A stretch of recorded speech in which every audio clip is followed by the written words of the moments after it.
而我不想見人，誰又要你操心？潛意識鎖上門，天昏地暗，讓熟悉變陌生。而我開始聽聞，誰又與你走得極近？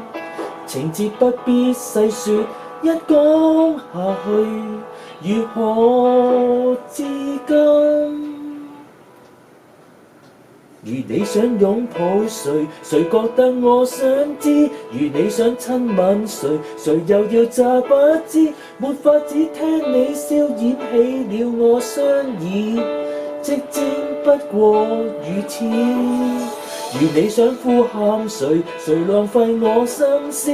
如你想深愛誰，誰又要你通知？為了不失氣派失聰，也算可以停止。我不想我在意。